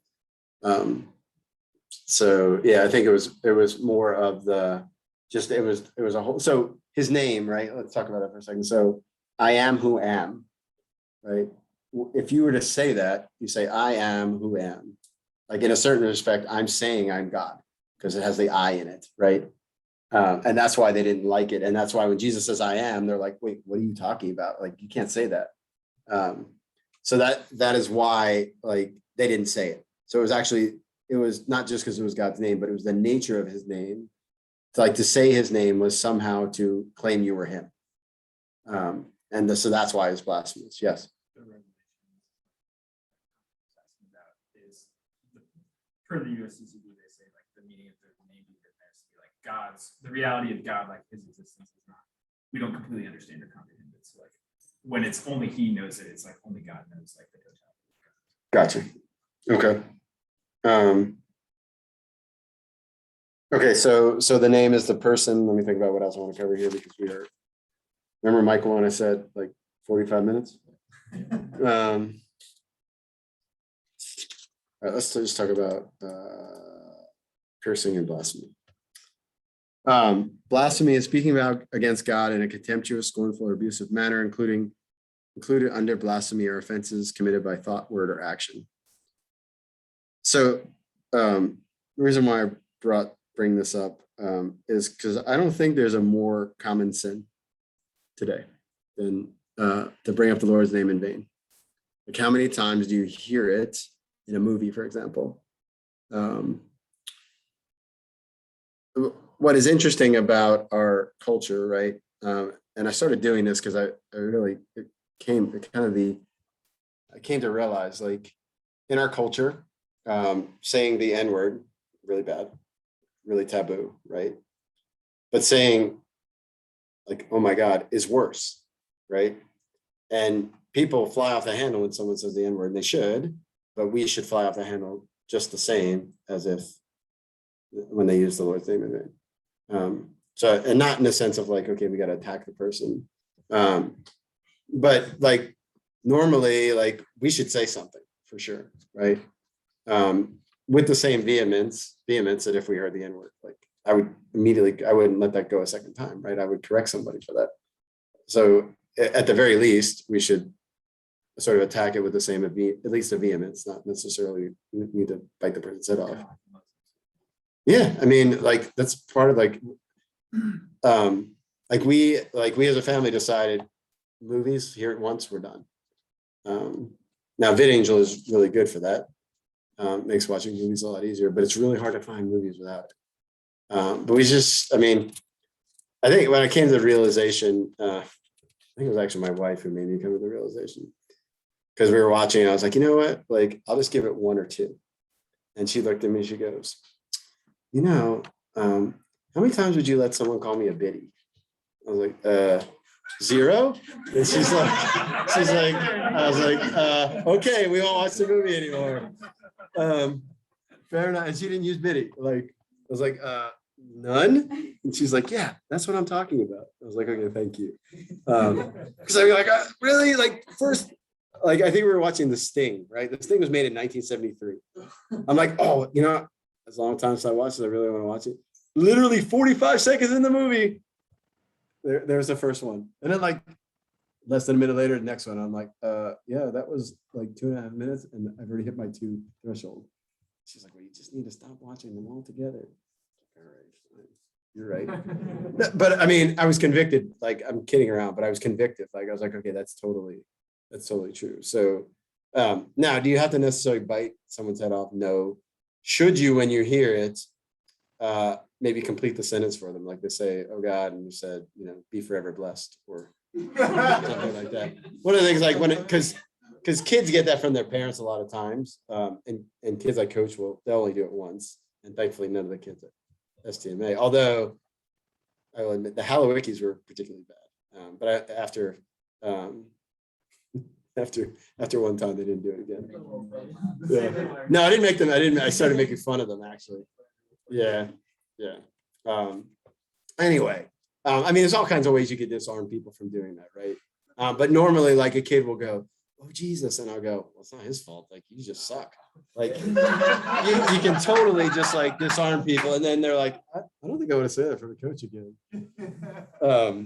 So, I mean, you can you can be gentle in doing it, but make sure when it happens, like you either correct it, definitely praise God's name. Like I know priest every time you hear something, he'll just make the sign of the cross in front of the person. It's like, okay, like that's an obvious sign that, okay. Because it slips out from people like sometimes and they don't realize what they're doing.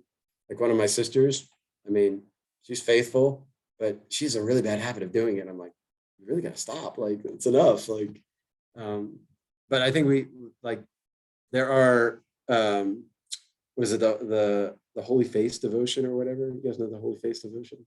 Like that's one of the things that like you have devotion to the Holy Face for all the blasphemies committed against God's name. Lizzie, were you gonna say something?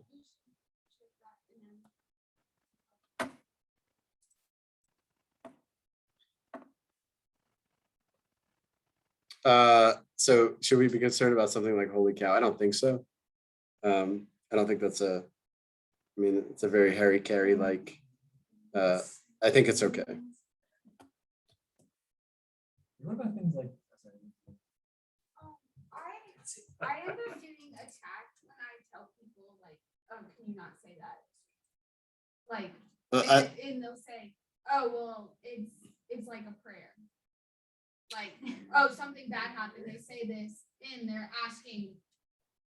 That's, And then I'm like, no, like, that was not fair. You had no intention of. Yeah, I mean, Like, it- well, you don't know. yeah, but they're already admitting that they shouldn't, like, then just leave it alone, because they're already admitting they shouldn't do it unless they're uttering a prayer. And if they're claiming they're uttering a prayer, fine, just let it, that's between them and God, right? Like, But it's like a situation like with your sister.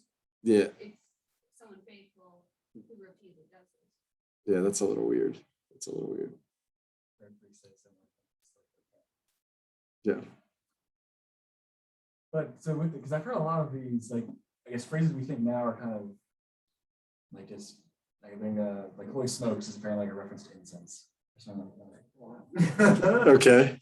But is that bad now? Because I mean, I'm assuming you wouldn't want to use, even things like, oh my word, like God is the word, Christ is the word.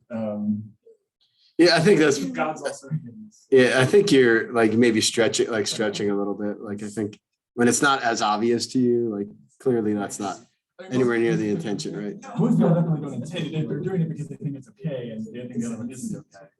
Yeah. I mean, I don't know, maybe you want to pull out the like Cliff Flavin fact book and go, do you know what oh my word actually means? And then they'll be like, I'm never saying like stuff in front of Connor again because he's gonna do that.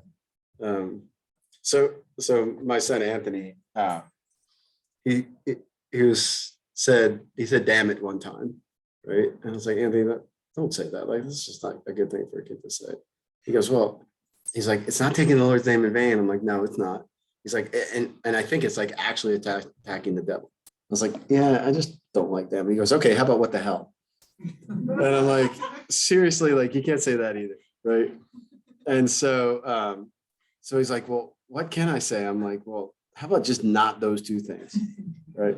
And he goes, well, no, I think what the hell is okay. It's like it's almost like I'm beating up on the devil. And so Father Stephen was over for dinner. He walks over to Father Stephen. He goes, Father Stephen, can you settle an argument for me and my dad? So, can I say what the hell? And I'm like, Father Stephen, you better answer correctly. And he goes, Anthony, he goes, I don't think that's really a good idea. And he goes, man, I shouldn't have asked you. No, I can't. No, he can't say anything else. No, I shouldn't have asked you. So the difference between like, so that would be like vulgarity, right? Like, again, not a good thing, kind of crude, but that's different than cursing and blasphemy. Okay. Is vulgarity in and of itself. I can't think of a situation where vulgarity is like a good response to something. So probably yes. Like, is it a serious sin? Probably not. But I would say in and of itself, I can't think of how that could be ordered to the good. Like, I don't know.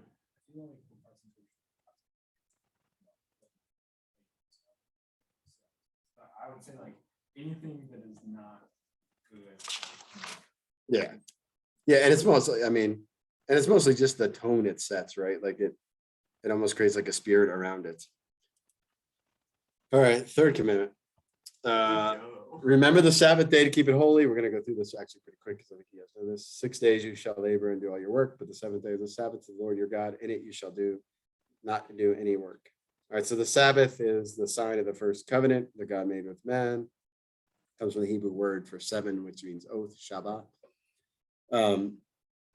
And so the Sabbath becomes for the Jews and for us sort of a renewing of the covenant with God, right? So why did the church move to Sunday? Sunday is expressly distinguished from the Sabbath, which it follows chronologically every week. For Christians, its ceremonial observance replaces that of the Sabbath. Christ's Passover Sunday fulfills the spiritual truth of the Jewish Sabbath and announces man's eternal rest. So the early church celebrated both Saturday and Sunday. Yes, Keegan. You can finish it. All right, I wasn't really moving yet. So certain people, I've heard priests and other like ministry people that have a bulk of their work on Sunday, take like a separate day as their Sabbath. Is that like advisable? Like, Well, so I mean, that's really like Christ healing on the Sabbath, right? In a lot of ways, right? So Yeah. the Sabbath was made for man, not man for the Sabbath. I mean, that's a legitimate thing. So taking another day, like, is a good thing. Is it necessary? And maybe not necessarily, right? so it's like it's necessary to keep the Sabbath holy. Yeah. If- But charity is always holy.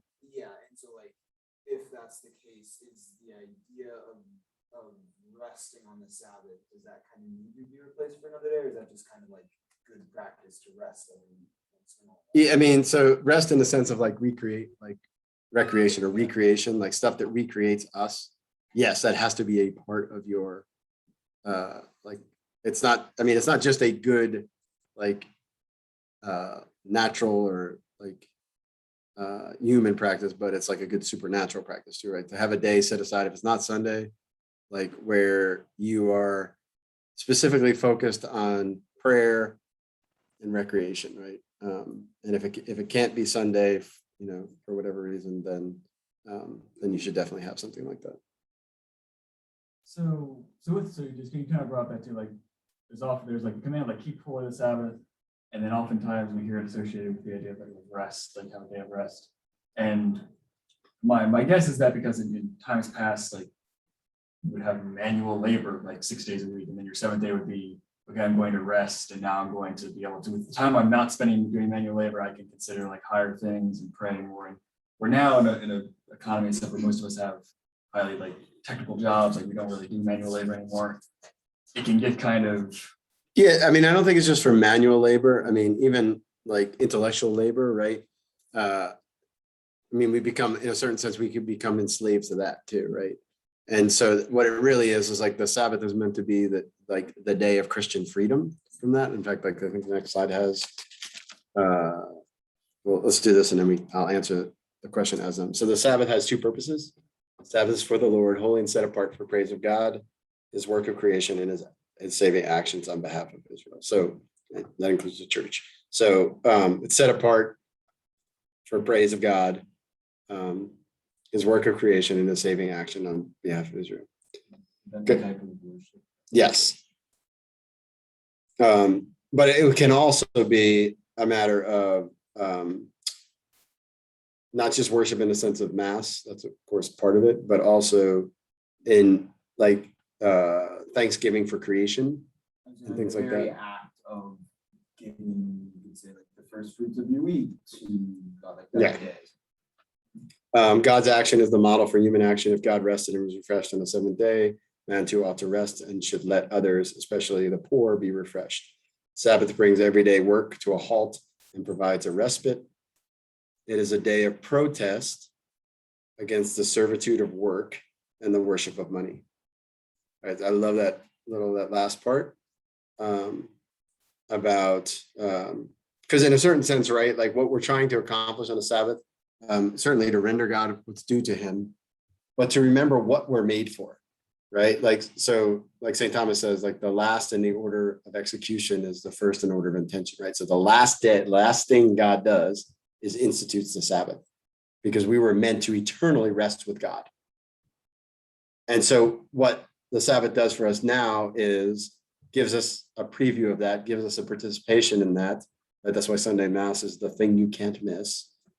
Right. And for us to understand that like it's given to us as a sign in which to participate in our like it keeps us focused on like why we do all the other things, right? That's why I like doing things like making sure that all of my work is done before. Like if I really like I have stuff I got to do and I have to really spend extra time on Saturday, I'm actually kind of happy about that because I'm like, now I know why I'm doing this the way I'm doing it. When it'd be so much easier to do tomorrow. And now I have something better to offer to God both days, right? So like, if you can, you should always avoid doing work on Sunday. Things come up and that's fine. But in general, you should, because seeing it as a gift, right? Like, don't see it as like this burden, but as a gift. Yes, Keegan. So would the second one kind of fall under my question of like, should we kind of do that another day? I guess like it's not a protest against the servitude of work and the worship of money, but like kind of the servitude of work, like, oh, I have to do, I have to do these things and like, yeah. Yeah, most religious orders like that like would serve in the world, like they just move their off day to another day, and that day is sacrosanct. Like nothing touches that day. And part of that day would be a little retreat, probably mass, like recreation, group recreation time, all that kind of stuff. So I definitely think, yeah. Would it be the same though, like if they violated that, say that Monday versus violating the Sabbath? No, but yeah, it would definitely be a good practice. Would be advisable for the house. Yes, it sure would. Would participating in business affairs be contradictory to people that are working on that day and their eternal rest or their rest? Yeah, so I think what you're asking is like, should you go shopping on Sunday, which forces other people to work? Like, is that what you're kind of asking? Yeah, I mean, I think again, you should most definitely avoid that. I mean, things come up, you know, but Like, what if someone is a waitress and they're living off of tips? Like, then. yeah, so like, the issue isn't necessarily like, well, I mean, so like, you see, there's like a catch-22 there, right? Like where you're saying like, this person really needs the money, so I should go engage in commerce. And you really, it's like a prisoner's dilemma though. It's only really making the problem worse. Like if everybody, right, because she would really be better off not working on Sunday. Like it's good for her not to work on Sunday, even though she struggles for money and she really needs this money. Like for her whole entire person, it would be better if her and everybody else took Sunday off, right? And so in a certain sense, while you may be doing something kind, you're actually probably making it worse. Like, and if enough people would just stand up and just not participate on Sundays, guess what places would do? Because they're losing money. Yeah. I mean, heck, if Chick-fil-A could do it, anybody could do it. Oh, the Chick-fil-A guy. So Chick-fil-A is doing right. Yes, I think so. Perfect timing. What is the middle part? Should let others, especially the poor, be refreshed. That's what I just said. What I just said is what that's saying. So in other words, I shouldn't force that lady to work on Sunday because I want food. She should have a chance to have the Sabbath rest too. So it's not necessarily a call to minister. Oh, it could be. I mean, so the church has always said like acts of charity on the Sabbath are a supremely good thing, even if it means you're technically working, right? Because you're letting someone else celebrate the Sabbath well.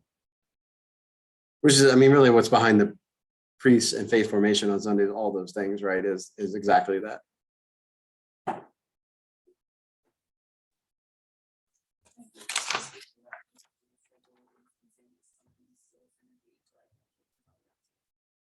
Like Sundays, I had to make sure that was my Wednesday, that I was working well, because there were a lot of weeks where I was working crazy hours, 6 days a week, and I physically. Yeah, I mean, like God always commands stuff that's good for us on every level, right? Like not just, and you will find if you're very intentional about this, that life will just have a better rhythm to it, and actually things will work out better anyway. I mean, it's really kind of strange. Like somehow when you only treat it as if it's 6 days, you actually have more time and like God knows what he's doing. Yes. So I guess is one of these primary, because for instance, like I guess I see less of a